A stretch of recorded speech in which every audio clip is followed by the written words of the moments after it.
And there's a knee to the face. A man who's thrived in both singles and tag team action, Shelton Benjamin, looks to wow us once more tonight. Ain't no stopping him now.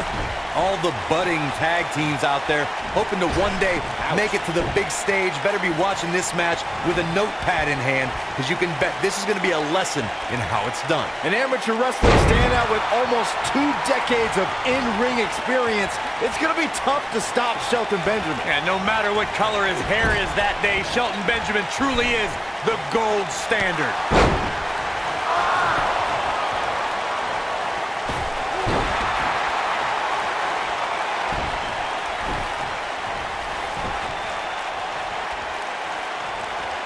In May of 2017, SmackDown Live saw an incredible women's tag team match when Charlotte Flair and Becky Lynch squared off against welcoming committee members Natalya and Carmella. The rivalry between these women got so intense that Naomi was in Flair and Lynch's corner, and Tamina was in Natalya and Carmella's corner.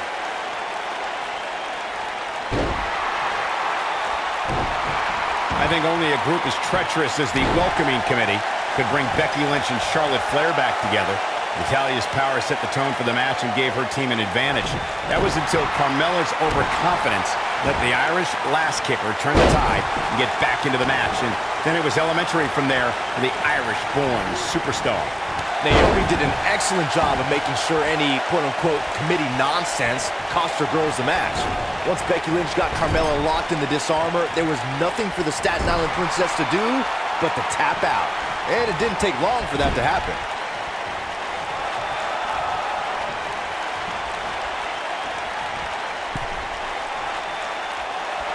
That's a great example of teamwork right there.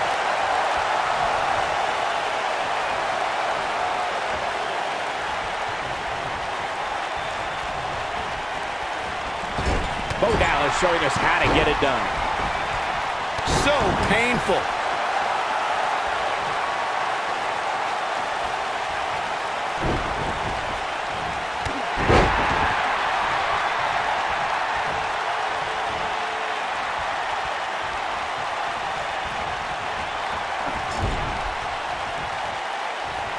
Tag made. Oh, man.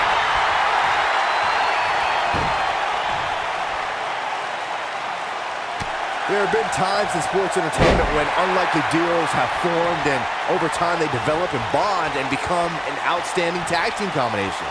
The team that immediately comes to mind is the powerhouse duo of Cesaro and Sheamus.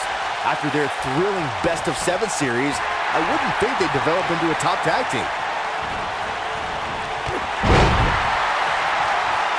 A high-risk maneuver in the works from that top turnbuckle. I don't think anyone thought Cesaro and Sheamus would develop into a premier tag team. Over time, the superstars realized that they were better as allies than as enemies. And when they combined their incredible strength, the results were something that couldn't be ignored.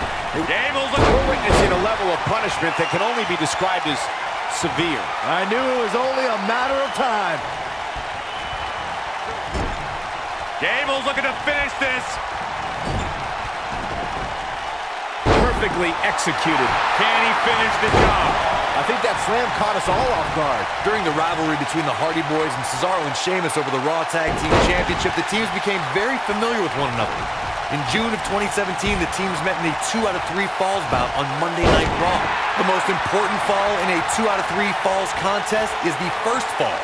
If a team can win the first fall, that sets the tone for the rest of the match, and your opponents are playing catch-up. The 2 out of 3 falls match saw the Hardy Boys go at it with Cesaro and Sheamus as a throwback of sorts.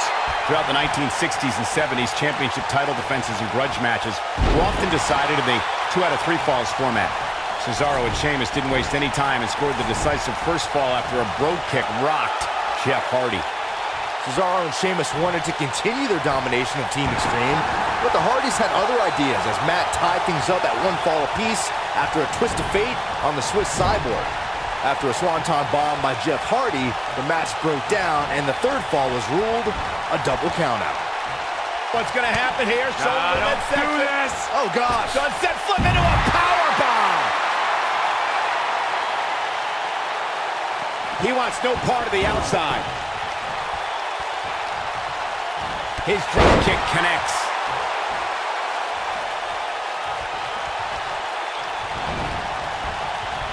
What's Curtis Axel about to make happen? Oh, incredible. Incredible. But can Curtis Axel capitalize?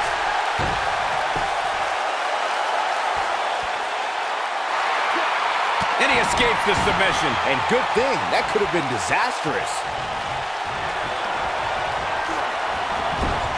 That landed perfectly. Knocked him right off his feet. Yeah, no kidding. Ooh, Benjamin just evades that one. The human body can only absorb so much of that. Look out.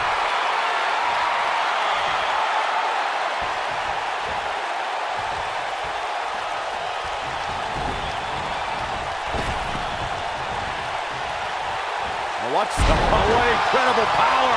Wow, what a vertical suplex.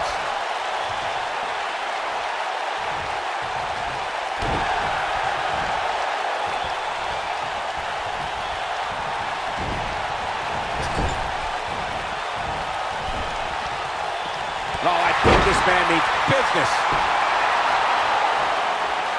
This guy can go toe-to-toe with anybody. What can Curtis Axel do now to get the ball rolling again? Looks to me like he's starting to feel the pressure, guys. If you told me heading into this match that he was going to absorb so much punishment, I would have called you a liar. Especially you, Saxton. But then again, I never believe anything that comes out of your mouth. When a superstar is in a tag team match and has endured heavy amounts of punishment, they must find a way back to their corner to tag their partner. Something that they have to try is doing create separation between them and their opponent. That space gives a superstar the ability to move and catch their breath. Corey, you touched on this before. Part of a tag team's ability to be successful is their ability to endure punishment and make their way to their partner when they need to tag out. One way to do that is to create that separation you spoke of so they have some space to gather themselves and time to make their way back to the corner. You're absolutely right, Michael. What's the use of having a tag team partner if you're not able to get to them when you got to tag out of the match? Getting that separation is key in breaking any momentum your opponents could have. Maybe the difference between a win and a... That's what he was looking for, Michael. When you talk about great tag teams, we can go all the way back to teams like the Tolos brothers, Stevens and Patterson. Stevens. Shelton Benjamin may have it. And the double team does the job.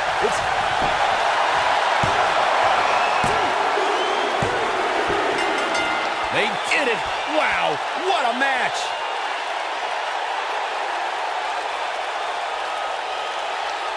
And here's another quick look at those superstars in action in that tag team battle. I can watch highlights of that one all night long.